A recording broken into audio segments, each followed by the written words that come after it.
Hello everyone, welcome to జిఎండ్ఎల్ learning zone. ఈరోజు మనం చాలా ఇంపార్టెంట్ టాపిక్ డిస్కస్ చేద్దాం. ఐఎంఎస్ జాబ్ ఫుల్ డీటెయిల్స్ గురించి చాలామంది డౌట్ అడుగుతున్నారండి.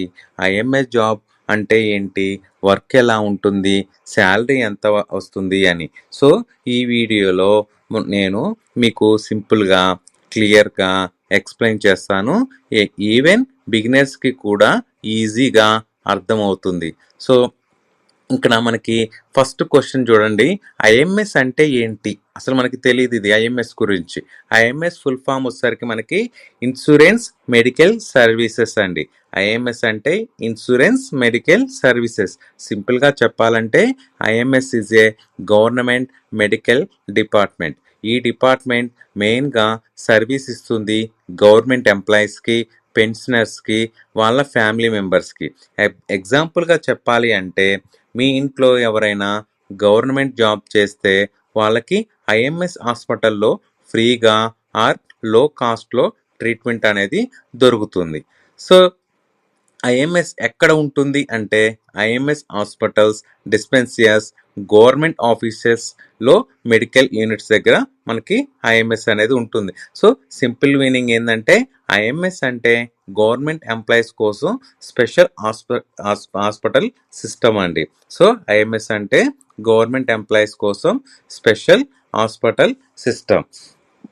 సో ఇక్కడ మనకి ఐఎంఎస్లో జాబ్స్ ఏంటి అనేది క్వశ్చన్ అండి. సో క్లియర్గా అర్థమయ్యేలా చెప్తాను. ఐఎంఎస్లో జాబ్స్ ఏమేమి ఉంటాయంటే ల్యాబ్ టెక్నీషియన్ జాబ్స్ ఉంటాయి. ల్యాబ్ టెక్నీషియన్ వాళ్ళు ఏం చేస్తారండి, బ్లడ్ టెస్ట్స్, రిపోర్ట్స్ ప్రిపేర్ చేస్తూ ఉంటారు. నెక్స్ట్ వచ్చేసరికి స్టాఫ్ నర్స్ ఉంటుందండి. స్టాఫ్ నర్స్ వచ్చేసరికి స్టాఫ్ నర్స్ ఏం చేస్తారు, పేషెంట్స్ని కేర్ తీసుకుంటారు, ఇంజెక్షన్స్ని, డ్రిప్స్ ఇవ్వడం చేస్తుంటారు. నెక్స్ట్ వచ్చేసరికి ఫార్మసిస్ట్ వాళ్ళండి. ఫార్మసిస్ట్ వాళ్ళు ఏం చేస్తారు, మెడిసిన్స్ ఇవ్వడం, స్టాక్ మెయింటైన్ చేయడం లాంటివి చేస్తుంటారు. నెక్స్ట్ వచ్చేసరికి డాక్టర్స్. డాక్టర్స్ వచ్చేసరికి పేషెంట్స్ని చెక్ చేసి ట్రీట్మెంట్ ఇవ్వడం చేస్తుంటారు. నెక్స్ట్ వన్ వచ్చేసరికి అదర్ జాబ్స్ ఉంటాయండి.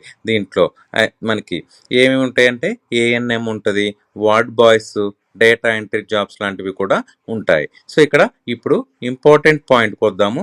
వర్క్ ఎలా ఉంటుంది అంటే డైలీ రొటీన్లే అండి.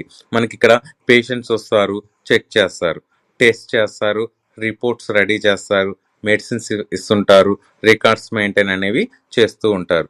సింపుల్గా చెప్పాలంటే హాస్పిటల్లో నార్మల్గా జరిగే వర్క్ అంతా అంతే ఐఎంఎస్లో కూడా ఉంటుంది. సో హాస్పిటల్లో నార్మల్గా జరిగే వర్క్ అంతే ఐఎంఎస్లో కూడా ఉంటుందండి. సో ఇక్కడ ఇంపార్టెంట్ డిఫరెన్స్ వచ్చేసరికి ప్రైవేట్ హాస్పిటల్స్లో హై ప్రెజర్ ఉంటుంది. సో ఐఎంఎస్లో మాత్రం moderate work, fixed timings, better work life balance అనేది ఉంటుంది. కానీ ఎమర్జెన్సీ ఉంటే మాత్రం డ్యూటీ అనేది కంపల్సరీగా చేయాల్సి వస్తుందండి. సో ఇక్కడ మనకి ఇంపార్టెంట్ పాయింట్ వచ్చేసరికి మోస్ట్ ఇంపార్టెంట్ శాలరీ అండి. ల్యాబ్ టెక్నీషియన్ వాళ్ళకి, నర్సు వాళ్ళకి వచ్చేసరికి మనకి 30,000 నుంచి 50,000 వరకు శాలరీస్ వస్తాయి.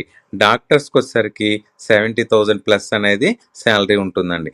ఇక్కడ బెనిఫిట్స్ వచ్చేసరికి గవర్నమెంట్ జాబ్ సెక్యూరిటీ ఉంటుంది, పిఎఫ్ అండ్ పెన్షన్ ఉంటుంది, ప్రమోషన్స్ ఉంటాయి, లీవ్స్ ఉంటాయి. సో లాంగ్ టర్మ్లో చాలా సేఫ్ జాబ్ అనేది చెప్పుకోవచ్చు.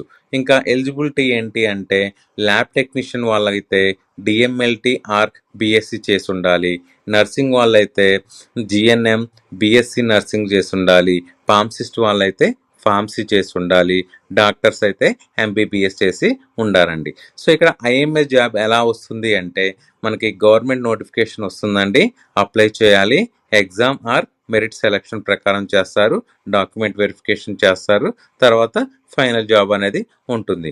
మోస్ట్లీ రిక్రూట్మెంట్ అనేది ఎంహెచ్ఎస్ఆర్బి కానీ టీజీపీఎస్సి కానీ ద్వారా కానీ జరుగుతుందండి. సో ఫ్రెండ్స్, ఇప్పుడు మీకు ఫుల్ క్లారిటీ వచ్చింది అని అనుకుంటున్నాను ఐఎంఎస్ గురించి.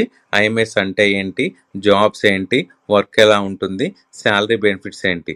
గవర్నమెంట్ మెడికల్ ఫీల్డ్లో జాబ్ కావాలంటే ఐఎంఎస్ చాలా మంచి ఆప్షన్ అండి. Start your preparation today. If you like this video, like చేయండి, షేర్ చేయండి, subscribe to జిఎండ్ఎల్ learning zone. Thank you so much.